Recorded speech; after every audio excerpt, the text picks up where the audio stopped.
بسم الله الرحمن الرحيم. يا أيها النبي اتق الله ولا تطع الكافرين والمنافقين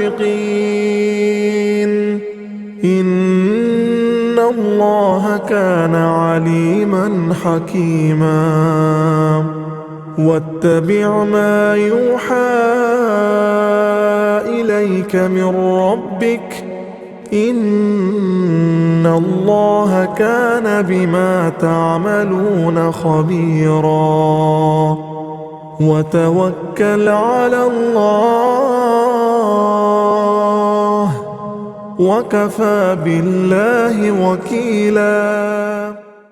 അസ്സലാമു അലൈക്കും വറഹ്മത്തുള്ളാഹി വബറകാതുഹു. ഖുർആൻ പദം 1433 ദിവസത്തിലേക്ക് എല്ലാവരെയും ഹാർദമായി സ്വാഗതം ചെയ്യുന്നു. വിശുദ്ധ ഖുർആനിലെ 33 അധ്യായമായ സൂറത്തുൽ അഹ്സാബിലെ 1 മുതൽ 3 വരെയുള്ള ആയത്തുകളാണ് ഇന്ന് പഠന വിധേയമാക്കുന്നത്. ക്ലാസ് ആരംഭിക്കുന്നതിനായി ആദരണീയനായ ഡോക്ടർ എ.ഐ. വിലായത്തുള്ള സാഹിബിനെ ക്ഷണിക്കുന്നു. അസ്സലാമു അലൈക്കും വറഹ്മത്തുള്ളാഹി വബറകാതുഹു. أعوذ بالله من الشيطان الرجيم. بسم الله الرحمن الرحيم. يا أيها النبي اتق الله ولا تطع الكافرين والمنافقين إن الله كان عليما حكيما واتبع ما يوحى إليك من ربك إن الله كان بما تعملون خبيرا وتوكل على الله وكفى بالله وكيلا. صدق الله العلي العظيم. സൂറത്തുൽ അഹ്സാബിലെ 1 മുതൽ 3 വരെയുള്ള ആയത്തുകളാണ് ഞാൻ നിങ്ങളെ കേൾപ്പിച്ചിരിക്കുന്നത്. വിശുദ്ധ ഖുർആനിലെ 33 അധ്യായമാണ് സൂറത്തുൽ അഹ്സാബ്. മദീനയിൽ ഹിജ്റ 5-ാം വർഷമാണ് ഈ സൂറത്ത് അവതരിക്കുകയുണ്ടായത്. 73 ആയത്തുകളാണ് ഈ സൂറത്തിൽ ആകെയുള്ളത്. വളരെ സുപ്രധാനമായ പല വിഷയങ്ങളും നബി സല്ലല്ലാഹു അലൈഹി വസല്ലമയുടെ ഉഹദ് യുദ്ധ ഘട്ടത്തിന് ശേഷം 2 വർഷങ്ങളിൽ ഏറെയായി നീണ്ടുനിൽക്കുന്ന ഒരു കാലയളവിൽ നബി സല്ലല്ലാഹു അലൈഹി വസല്ലമയുടെ ജീവിതത്തിലുണ്ടായ അദ്ദേഹത്തിന്റെ ദൗത്യ നിർവഹണ രംഗത്ത് ഉണ്ടായ പ്രധാനപ്പെട്ട വിഷയങ്ങളാണ് ഈ സൂറത്തിൽ പ്രതിപാദിക്കപ്പെടുന്നത്. ഈ സൂറത്തിനെ കുറിച്ചുള്ള അതിന്റെ അവതരണ പശ്ചാത്തലം, അതിന്റെ പേര്, അതിന്റെ ഉള്ളടക്കം, അതിലടങ്ങിയിട്ടുള്ള മുഖ്യമായ വിഷയങ്ങളുമായി ബന്ധപ്പെട്ട വിശദാംശങ്ങൾ, ഇതൊക്കെ തന്നെയും നമ്മൾ 5 സെഷനുകളിലായിട്ട് പഠന വിധേയമാക്കിയുണ്ടായി. പിന്നീട് 5 ദിവസങ്ങളിൽ നമ്മൾ ശ്രദ്ധ ഫോക്കസ് ചെയ്തിരുന്നത് ഈ സൂറത്തുമായി ബന്ധപ്പെട്ടുകൊണ്ടുള്ള പൊതുവായ കാര്യങ്ങളിലാണ്. ഇന്നു മുതൽ നമ്മൾ ഈ സൂറത്തിലെ ആയത്തുകളുടെ പഠനം ആരംഭിക്കുകയാണ്. ആദ്യത്തെ 3 ആയത്തുകളാണ് ഞാൻ കേൾപ്പിച്ചിട്ടുള്ളത്. ഇതിന്റെ തുടക്കം തന്നെ നബി സല്ലല്ലാഹു അലൈഹി വസല്ലമയെ നേരിട്ട് അഭിസംബോധന ചെയ്തുകൊണ്ട്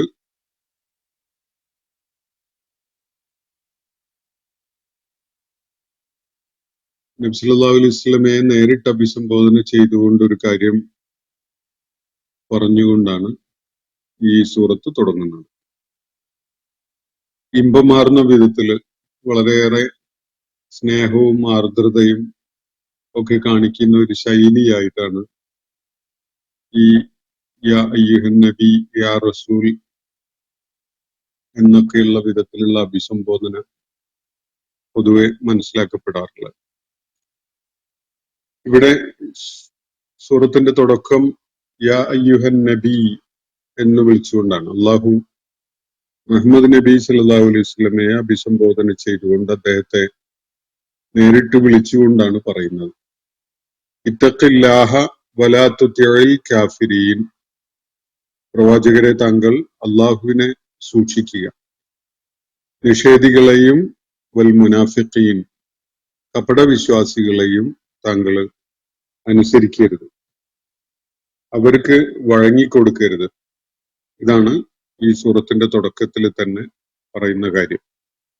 യാ അയ്യുഹൻ നബി ഇത്തഖില്ലാഹ വലാ തുതിഇൽ കാഫിരീന വൽ മുനാഫിഖീൻ, പ്രവാചകരെ താങ്കൾ അള്ളാഹുവിനെ ഭയപ്പെടുന്ന, അള്ളാഹുവിനോട് തഖ്വ കാണിക്കുന്ന ആളായി നിലകൊള്ളുക, നിഷേധികളെയും കപടവിശ്വാസികളെയും അനുസരിക്കരുത്, അവർക്ക് വഴങ്ങിപ്പോവരുത്.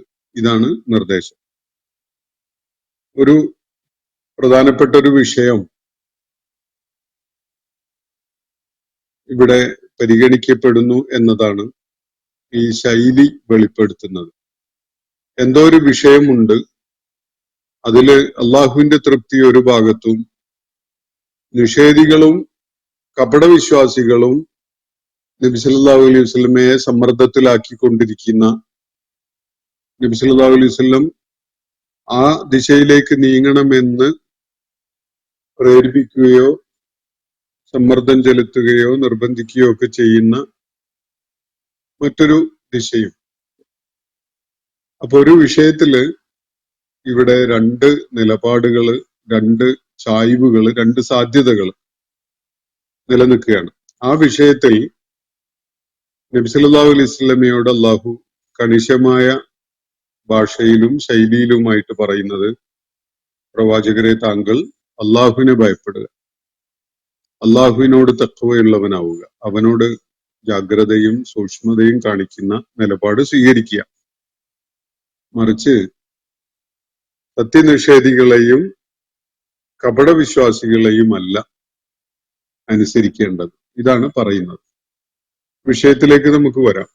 ഈ ആയത്തുകളുടെ ആശയം ഞാൻ മുഴുവനായിട്ടും നിങ്ങളെ ഒന്ന് കേൾപ്പിക്കാം. ആദ്യം, ഇന്നല്ലാഹ കാന അലീമൻ ഹക്കീമ, നിശ്ചയമായിട്ടും കാര്യങ്ങളൊക്കെ നന്നായി അറിയുന്നവനും കാര്യങ്ങളുടെ യുക്തിതലം ബോധ്യമുള്ളവനുമാണ് അള്ളാഹു. അള്ളാഹുവിനാണ് കാര്യങ്ങളുടെ ഇൽമും ഹിക്മത്തും അറിയുക. അള്ളാഹുവാണ് കാര്യങ്ങൾ സൂക്ഷ്മമായിട്ട് മനസ്സിലാക്കുന്നവനും അതേപോലെ തന്നെ അവന്റെ നിർദ്ദേശങ്ങളിലും നടപടികളിലും തികഞ്ഞ ഹിക്മത്തും ഉണ്ടാവും, തികഞ്ഞ യുക്തിപരതയും ഉണ്ടാവും.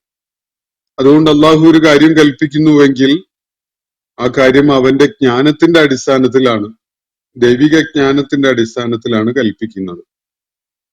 അള്ളാഹു ഒരു കാര്യം നിർദ്ദേശിക്കുന്നുവെങ്കിൽ അത് അള്ളാഹുവിന്റെ ദൈവികമായ ഹിക്മത്തിന്റെ അടിസ്ഥാനത്തിലാണ്, യുക്തിപരതയുടെ അടിസ്ഥാനത്തിലാണ്. നിഷേധികളും കപടവിശ്വാസികളും ഒരു കാര്യം തങ്ങളെ പ്രേരിപ്പിക്കുന്നുവെങ്കിൽ അതിൽ അവർക്ക് ബാഹ്യമായ കാര്യങ്ങളെ അടിസ്ഥാനപ്പെടുത്തിക്കൊണ്ട് മാത്രമുള്ള നിലപാടുകളെ സാധിക്കുകയുള്ളൂ. കാര്യങ്ങളുടെ ആന്തരികമായ സ്വഭാവവും അവസ്ഥയും അറിയാൻ അവർക്ക് നിർവാഹമില്ല. അതറിയാൻ അള്ളാഹുവിന് സാധിക്കും. അള്ളാഹുവിനാണ് ഇൽമും ഹിക്മത്തും ഉള്ളത്.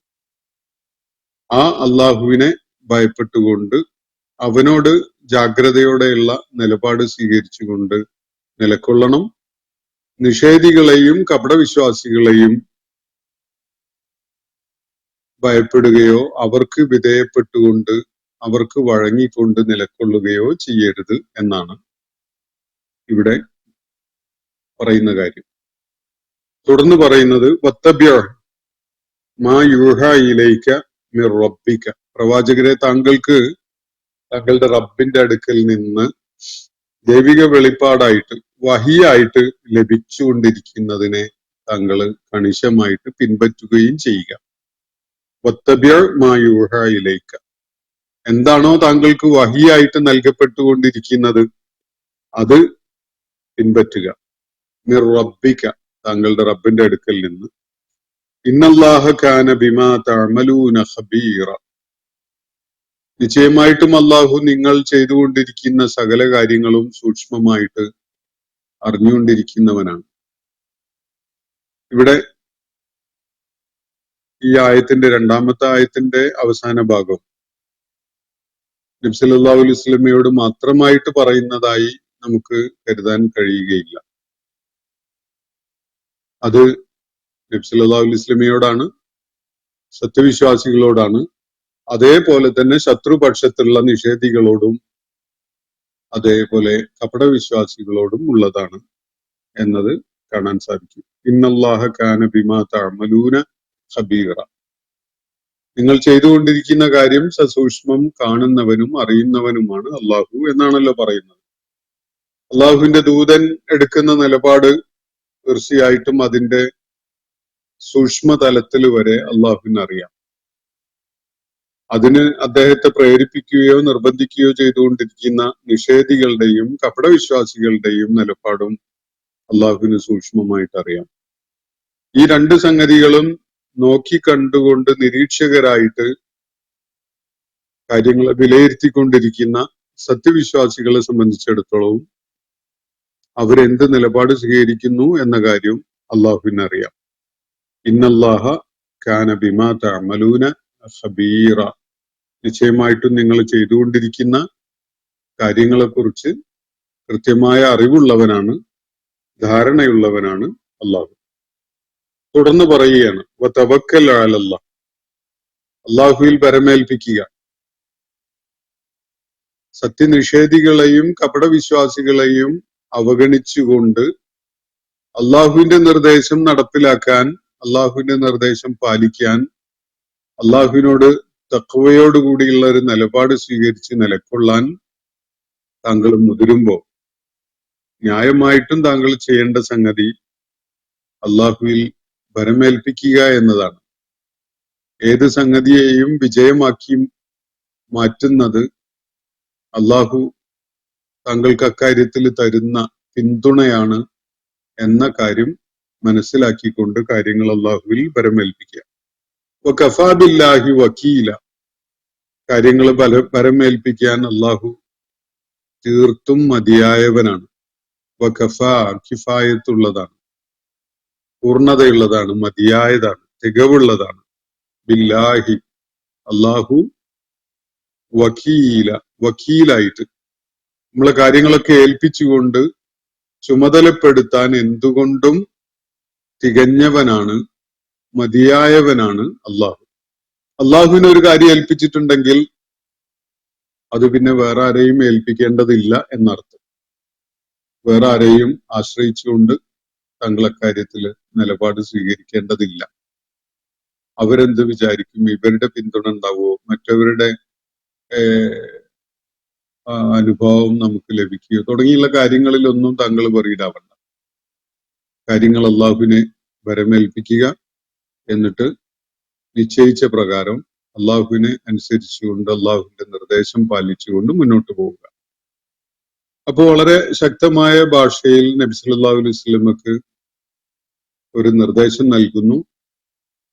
അദ്ദേഹത്തിന് ആവശ്യമായ പിന്തുണ വാഗ്ദാനം ചെയ്യുകയും ചെയ്യുന്നു ഈ ആയത്തുകളിലായിട്ട് അള്ളാഹു സുബ്ഹാനഹു വ തആല.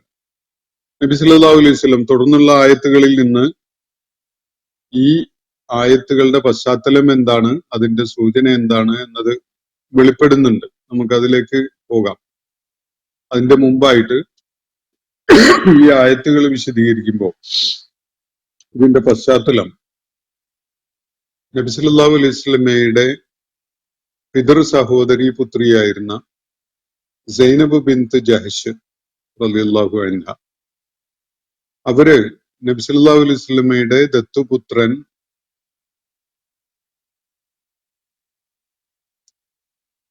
സെയ്ദ് ഇബ്നുൽ ഹാരിസ ആയും അദ്ദേഹവുമായിട്ട് നടന്ന വിവാഹം നബി സല്ലല്ലാഹു അലൈഹി വസല്ലം മുൻകൈയെടുത്ത് നബി സല്ലല്ലാഹു അലൈഹി വസല്ലമയുടെ ശക്തമായ പ്രേരണയിൽ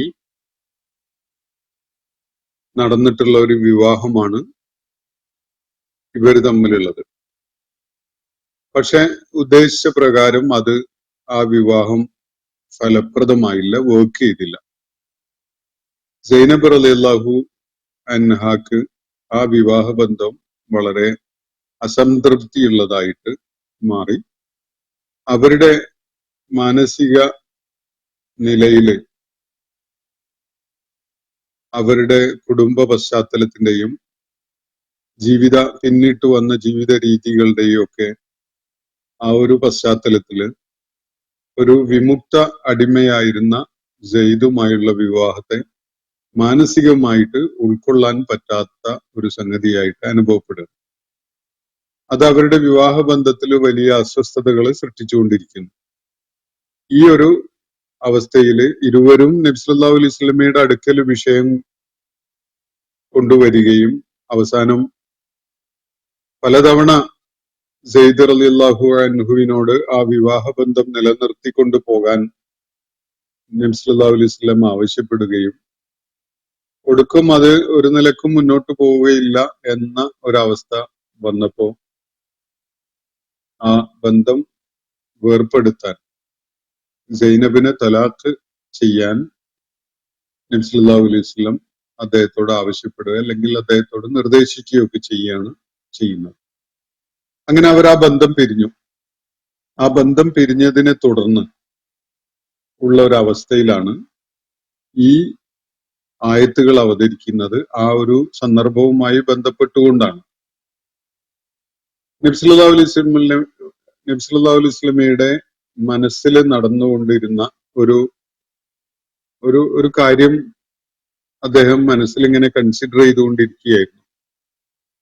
സൈനബ് വിവാഹമുക്തയാകുന്നതിനും ആ വിവാഹം ഫലപ്രദമാവാതിരിക്കുന്നതിനൊക്കെ ഒരു നിലയ്ക്ക് നബി സല്ലല്ലാഹു അലൈഹി വസല്ലമക്ക് ഉത്തരവാദിത്വമുണ്ട്. അദ്ദേഹമാണ് ആ വിവാഹത്തിലേക്ക് സൈനബിനെ പ്രേരിപ്പിച്ചതും അതിന് ആ വിവാഹം നടത്താൻ മുൻകൈ എടുത്തുകൊണ്ട് വേണ്ട നടപടികൾ സ്വീകരിക്കുകയൊക്കെ ചെയ്തിട്ടുണ്ടായിരുന്നത്. ആ വിവാഹത്തിനോട് സൈനബിന് വേണ്ടത്ര തൃപ്തി ഉണ്ടായിരുന്നില്ല എന്ന ഒരു വസ്തുത നിലനിൽക്കുകയും ചെയ്യുന്നു. അപ്പൊ ഇപ്പോ സൈനബ് വിവാഹമോചിതയായിരിക്കുകയാണ്. ഈ ഒരു അവസരത്തില് നബി സല്ലല്ലാഹു അലൈഹി വസല്ലം ആലോചിച്ചത് സൈനബിനെ വിവാഹം ചെയ്തുകൊണ്ട് ഏറ്റെടുക്കാനാണ്. രണ്ട് കാരണങ്ങൾ നബി സല്ലല്ലാഹു അലൈഹി വസല്ലമയുടെ മനസ്സിലാഘട്ടത്തില് അതിന് പ്രേരിപ്പിച്ചുകൊണ്ട് ഉണ്ടായിരുന്നു. ഒന്ന്, സൈനബ് വിവാഹമോചിതയായ ഒരവസ്ഥയിൽ അവരെ നബി സല്ലല്ലാഹു അലൈഹി വസല്ലം അങ്ങ് ഏറ്റെടുത്തുകൊണ്ട് വളരെ ഉന്നതമായ പദവിയും മഹാത്തുൽ മുഅ്മിനീനിൽ ഒരാളാവാനുള്ള അവസരം നൽകിക്കൊണ്ട് അവരങ്ങ് ഏറ്റെടുക്കുക എന്നുള്ളതാണ് ഒരു താല്പര്യം. മറ്റൊന്ന്, അറബി സമൂഹത്തില് വളരെയേറെ വേരോട്ടം നേടിയിട്ടുണ്ടായിരുന്ന ദത്തുപുത്രന്മാരെ സ്വന്തം മക്കളായി കാണുന്ന ഒരു ദുരാചാരം. അത് പ്രത്യക്ഷത്തിൽ വളരെ നല്ലൊരു സംഗതിയല്ലേ എന്നൊക്കെ എല്ലാവർക്കും തോന്നിയെന്ന് വരും. പക്ഷെ അതിന്റെ വിവിധ തലങ്ങളെ മനസ്സിലാക്കുമ്പോഴാണ് അത് എന്തുകൊണ്ടും അവസാനിപ്പിക്കേണ്ട ഒരു ദുരാചാരമാണ് എന്നത് നമുക്ക് മനസ്സിലാക്കാൻ സാധിക്കും. അനന്തരാവകാശ സ്വത്ത് വിഹിതം വെക്കുന്നതിൽ അള്ളാഹു നിശ്ചയിച്ച പ്രകാരമുള്ള അവകാശികൾക്ക് സ്വത്ത് ലഭിക്കാതിരിക്കാൻ അത് കാരണമാവുന്നുണ്ട്. ഗാർഹിക അന്തരീക്ഷത്തില് ഒരു അന്യനായ വ്യക്തി രക്തബന്ധമുള്ള വളരെ അടുത്ത ബന്ധത്തിലുള്ള സഹോദരന്മാരെയോ സഹോദരിമാരെയോ ഒക്കെ പോലെ അടുപ്പമുള്ള ആളുകളെ പോലെ ഇടപഴകി ജീവിക്കേണ്ടി വരുന്ന ഒരു സാഹചര്യം, ഇങ്ങനെയൊക്കെയുള്ള സംഗതികള് വലിയ അനന്തരഫലങ്ങൾ ഉണ്ടാക്കുന്ന ഒരവസ്ഥ സമൂഹത്തിൽ നിലനിൽക്കുന്നുണ്ടായിരുന്നു. ഈ ഒരു കാരണത്താൽ തന്നെ ദത്തുപുത്രന്മാരെ ദത്തുപുത്രന്മാരായിട്ട് മാത്രമേ കാണാവൂ. അവരെ സ്വന്തം മക്കളെ പോലെ പരിഗണിച്ചുകൊണ്ടുള്ള നിലപാടുകൾ സ്വീകരിക്കാൻ പാടുള്ളതല്ല എന്നതാണ് അള്ളാഹു നിർദ്ദേശിക്കുന്നത്. ഈ കാര്യം അള്ളാഹു നിർദ്ദേശിക്കുന്നതിന്റെ മുമ്പായിട്ട് തന്നെ നബി സല്ലല്ലാഹു അലൈഹി വസല്ലമക്ക് ഈ ദുരാചാരം അവസാനിപ്പിക്കണം എന്ന ഒരു ആലോചന ഉണ്ടായിരുന്നു. അതിന് ഏറ്റവും നല്ല കർമ്മതലത്തിലുള്ള ഒരു പോംവഴി ഇപ്പോ മുന്നിൽ വന്നിരിക്കുന്ന ആ ഒരു അവസരം നബി സല്ലല്ലാഹു അലൈഹി വസല്ലമയുടെ തന്നെ ദത്തുപുത്രനായിരുന്ന സെയ്ദ് ബിനുൽ ഹാരിസിന്റെ അദ്ദേഹം വിവാഹമോചനം ചെയ്ത അദ്ദേഹത്തിന്റെ മുൻ പത്നി സൈനബിനെ നബി സല്ലല്ലാഹു അലൈഹി വസല്ലം വിവാഹം ചെയ്യുക എന്നതാണ്. ഇങ്ങനെ ഒരു ആലോചന നബി സല്ലല്ലാഹു അലൈഹി വസല്ലമയുടെ മനസ്സിൽ കാര്യമായിട്ട് അനുഭവപ്പെട്ടപ്പോഴാണ് അതുളവാക്കുന്ന അനന്തരഫലങ്ങളെ കുറിച്ച് നബി സല്ലല്ലാഹു അലൈഹി വസല്ലമക്ക് വലിയ അസ്വസ്ഥത ഉണ്ടാവുന്നത്.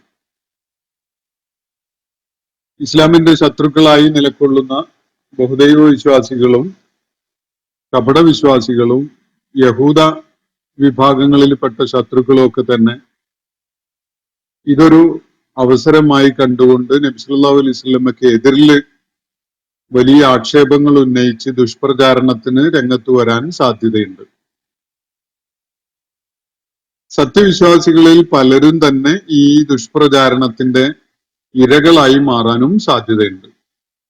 ഇസ്ലാമിനും നബി സല്ലല്ലാഹു അലൈഹി വസല്ലമയുടെ വ്യക്തിത്വത്തിനും ഇത് വലിയ ഇടിച്ചിലുണ്ടാക്കും എന്നതാണ് നബി സല്ലല്ലാഹു അലൈഹി വസല്ലമയെ അലോസരപ്പെടുത്തിയ ചിന്തകൾ. അപ്പൊ ഈ ഒരു ചിന്ത മനസ്സിൽ നബി സല്ലല്ലാഹു അലൈഹി വസല്ലമയെ ശല്യപ്പെടുത്തിക്കൊണ്ടിരിക്കുകയാണ്. ഒരു ഭാഗത്ത് സൈനബിനെ വിവാഹം കഴിക്കാനുള്ള ഒരു ആലോചന, അതിലൂടെ ഒരു സാമൂഹ്യ പരിഷ്കരണം നടപ്പിലാക്കുക എന്നത്. സൈനബിന്റെ ആദ്യത്തെ വിവാഹം തന്നെ അങ്ങനെയുള്ള ഒരു സാമൂഹ്യ പരിഷ്കരണം ലക്ഷ്യം വെച്ചുകൊണ്ട് തന്നെ ഉള്ളതായിരുന്നു. ഒരു വിമുക്തനായ അടിമക്ക് വളരെ ഉയർന്ന കുലീന കുടുംബത്തിൽപ്പെട്ട സ്വന്തം കുടുംബത്തിൽപ്പെട്ട ഒരു യുവതിയെ വിവാഹം ചെയ്തു കൊടുത്തു എന്നത് വലിയൊരു വിപ്ലവമായിട്ടാണ് മക്കയിൽ ആ സംഭവം ഉണ്ടായിട്ടുള്ളത്. പക്ഷെ അത് മനുഷ്യ മനസ്സുകളുടെ സ്വഭാവവും പ്രവർത്തനവും ഒന്നും നമുക്ക് തീർത്തങ്ങ് പ്രവചിക്കാൻ പറ്റുന്ന ഒരു സംഗതിയല്ല. എന്തായാലും ആ വിവാഹം വർക്ക് ചെയ്തില്ല. ഈ ഒരു ഘട്ടത്തിലാണ് നബി സല്ലല്ലാഹു അലൈഹി വസല്ലം അവരെ അവരെ വിവാഹം ചെയ്തുകൊണ്ട് ഏറ്റെടുക്കാൻ ഒരു ആലോചന ഉണ്ടാവുന്നത്. അതിലൂടെ ഈ ദത്തുപുത്രന്മാരുമായി ബന്ധപ്പെട്ടുകൊണ്ടുള്ള സമൂഹത്തിൽ നിലനിൽക്കുന്ന ദുരാചാരം അവസാനിപ്പിക്കണമെന്നും നബി സല്ലല്ലാഹു അലൈഹി വസല്ലം ആഗ്രഹിച്ചു. സാധാരണഗതിയിൽ പുത്രന്റെ വധു വിവാഹമോചനം ചെയ്യപ്പെട്ടു കഴിഞ്ഞാൽ ഈ വരന്റെ പിതാവിന് അവരെ വിവാഹം ചെയ്യുക എന്നുള്ളത് ഇസ്ലാം അനുവദിക്കുന്ന ഒരു സംഗതിയല്ല. മകന്റെ ഭാര്യ വിധവയായി അല്ലെങ്കിൽ വിവാഹമുക്തയായി, ഒന്നുകിൽ മകൻ മരിച്ചു പോയത് കാരണം അല്ലെങ്കിൽ മകൻ അവരെ വിവാഹമോചനം ചെയ്തു എന്ന അവസ്ഥയിൽ ഈ ആ സ്ത്രീയുടെ മുൻ ഭർത്താവിന്റെ പിതാവിന് അവരെ വിവാഹം ചെയ്യുക എന്നത് ഇസ്ലാം അനുവദിക്കുന്ന ഒരു കാര്യമല്ല. വിവാഹം നിഷിദ്ധമായ ഒരു റിലേഷൻഷിപ്പാണത്. അത് സ്വന്തം മക്കളുടെ കാര്യത്തിലുള്ള ഇസ്ലാമിന്റെ വിധിയാണ്. എന്നാൽ ഇത് മറ്റൊരു ഉമ്മായുടെയും വാപ്പായുടെയും മകനായ, എന്നാൽ ഒരാള് തന്റെ സേവനത്തിൽ നിർത്തിയിട്ടുള്ള അല്ലെ തന്നോടൊപ്പം തന്റെ ദത്തുപുത്രനായി തന്റെ കുടുംബത്തിന്റെ കൂടെ ജീവിക്കുന്ന അവസ്ഥയിൽ വേണ്ട സൗകര്യങ്ങളൊക്കെ ചെയ്തു കൊടുത്തുകൊണ്ട് കൂടെ നിർത്തിയിട്ടുള്ള ആളാണ്. അങ്ങനെ ഒരാളുടെ വിവാഹമുക്തയായ മുൻ ഭാര്യയെ ഇദ്ദേഹത്തിന് വിവാഹം ചെയ്യാൻ പറ്റുമോ ഇല്ലയോ എന്നതാണ് ഇവിടുത്തെ വിഷയം. ഇസ്ലാമിക വീക്ഷണത്തില് അങ്ങനെ ഒരു വിവാഹ ബന്ധത്തിന് യാതൊരു തടസ്സവുമില്ല. മറ്റേതൊരു സ്ത്രീയെയും വിവാഹം ചെയ്യാവുന്നത് പോലെ ഇങ്ങനെ സ്വന്തം ദത്തുപുത്രന്റെ വിധവയെയും വിവാഹം ചെയ്യുന്നതിന് അല്ലെങ്കിൽ വിവാഹമുക്തയെയും വിവാഹം ചെയ്യുന്നതിന് യാതൊരു തടസ്സവും ഇസ്ലാമിലില്ല. പക്ഷെ അറേബ്യയിൽ നിലനിന്നിരുന്ന സാമൂഹ്യ ആചാരങ്ങൾ വെച്ച് നോക്കുമ്പോൾ അത് സ്വന്തം പുത്രന്റെ വിവാഹമുക്തയെ അല്ലെങ്കിൽ വിധവയെ വിവാഹം ചെയ്യുന്നത് പോലെയുള്ള വളരെ നികൃഷ്ടമായ ഒരു കാര്യമായിട്ടാണ് സമൂഹം നോക്കിക്കണ്ടിരുന്നത്. അത് പക്ഷേ ജാഹിലിയ സംസ്കാരമാണ്, ഇസ്ലാമിന്റെ സംസ്കാരമല്ല. ഇസ്ലാമിന്റെ മുമ്പുള്ള അറേബ്യയിൽ നിലനിന്നിരുന്ന അന്ധകാരത്തിന്റെ സംസ്കാരത്തിന്റെ ഭാഗമായിട്ടുള്ള ആ മൂല്യവ്യവസ്ഥയിലുള്ള ഒരു കാര്യമാണ്. ഇത് അവസാനിപ്പിക്കുക കൂടിയാണ് ഇസ്ലാം ലക്ഷ്യമിടുന്ന കാര്യം. അതിനു വേണ്ടിയാണ് സൈനബിനെ വിവാഹം ചെയ്യാൻ നബി സല്ലല്ലാഹു അലൈഹി വസല്ലം ആലോചിച്ചത്. അങ്ങനെ ഒരു ആലോചന നബി സല്ലല്ലാഹു അലൈഹി വസല്ലമക്ക് ഉണ്ടായിരുന്നു എന്നത് ഖുർആനിലൂടെ അള്ളാഹു ഇങ്ങനെ വെളിപ്പെടുത്തുമ്പോഴല്ലാതെ ലോകത്തിന് അറിയില്ല. നബി സല്ലല്ലാഹു അലൈഹി വസല്ലം അങ്ങനെ ഒന്ന് ആലോചിച്ചു, ഇതിലൂടെ സൈനബിനെ ഏറ്റെടുത്താൽ ഇങ്ങനെ ഒരു ഗുണവും ഉണ്ടല്ലോ എന്ന്. എന്നിട്ട് നബി സല്ലല്ലാഹു അലൈഹി വസല്ലം അത് വേണ്ടാന്ന് വെക്കുകയാണ്. കാരണം മുനാഫിക്കുകളും അതുപോലെ സത്യനിഷേധികളും ഒക്കെ ഇസ്ലാമിനെയും നബി സല്ലല്ലാഹു അലൈഹി വസല്ലമയുടെ വ്യക്തിത്വത്തെയും കരിതേക്കാൻ അതൊരു അവസരമായിട്ട് ഉപയോഗപ്പെടുത്തും. അവർക്ക് സൈനികമായിട്ടുണ്ടായ തിരിച്ചടികളും പരാജയങ്ങളും ഒക്കെ കാരണമായി ഉണ്ടായിരുന്ന വെറുപ്പും വിദ്വേഷവും ഒക്കെ ഉണ്ട്.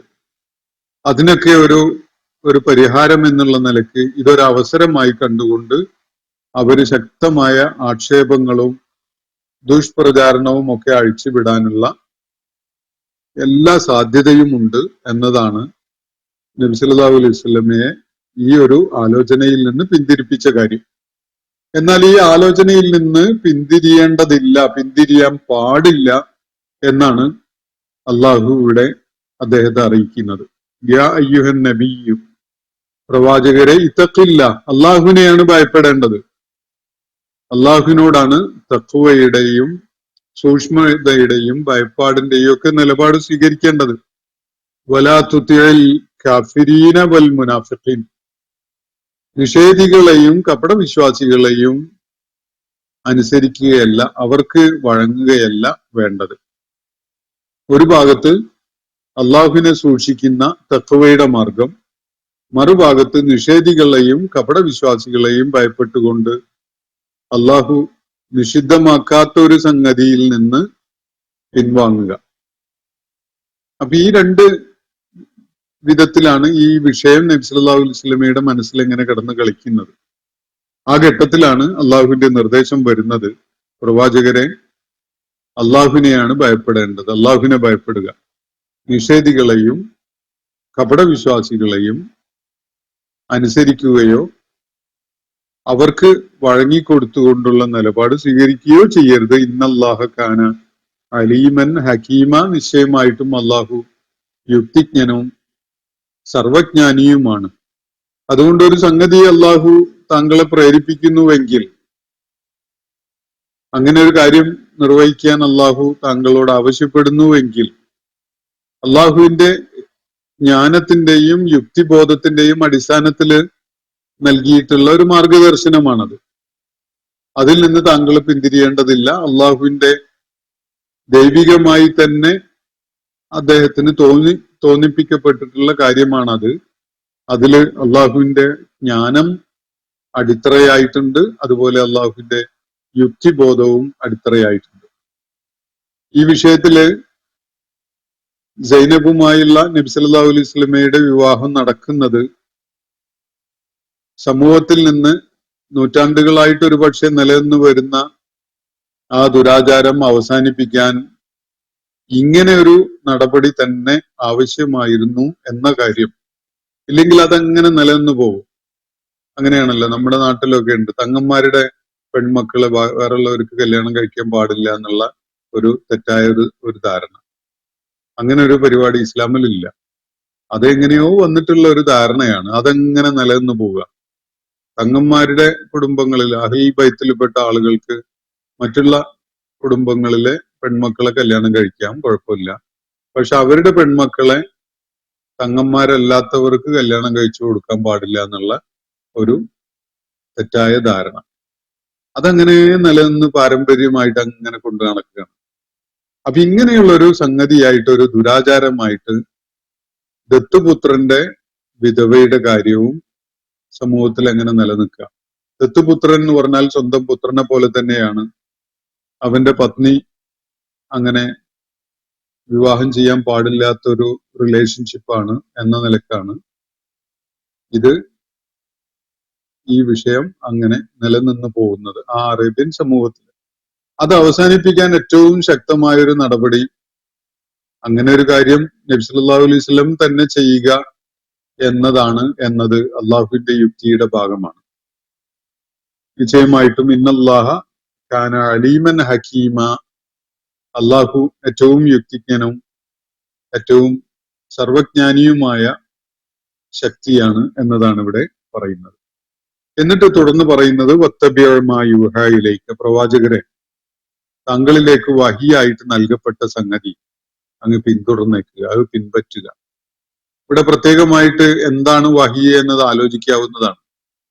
നബി സല്ലല്ലാഹു അലൈഹി വസല്ലമക്ക് വിശുദ്ധ ഖുർആന്റെ ഭാഗമായിട്ടുള്ളതല്ലാത്ത ദൈവികമായ വെളിപാടുകൾ ധാരാളം ഉണ്ടായിട്ടുണ്ട്. അതിൽപ്പെട്ട ഒരു കാര്യം തന്നെയാണ് ദൈവിക നിർദ്ദേശമായിട്ട് സൈനബിനെ വിവാഹം ചെയ്യാനുള്ള അള്ളാഹു നൽകിയിട്ടുള്ള നിർദ്ദേശം. അപ്പൊ അത് വഹിയായിട്ട് അള്ളാഹുവിന്റെ പ്രവാചകന് നൽകപ്പെട്ടിട്ടുള്ള നിർദ്ദേശമാണ്. വത്തബിഅമായുഹായിലേക്ക്, താങ്കൾക്ക് വഹിയായി നൽകപ്പെടുന്ന ഈ നിർദ്ദേശം താങ്കൾ പിൻപറ്റുക. ഇത് മിർ റബ്ബിക, താങ്കളുടെ റബ്ബിന്റെ അടുക്കൽ നിന്ന് തന്നെയുള്ള നിർദ്ദേശമാണ്, വഹിയാണ്.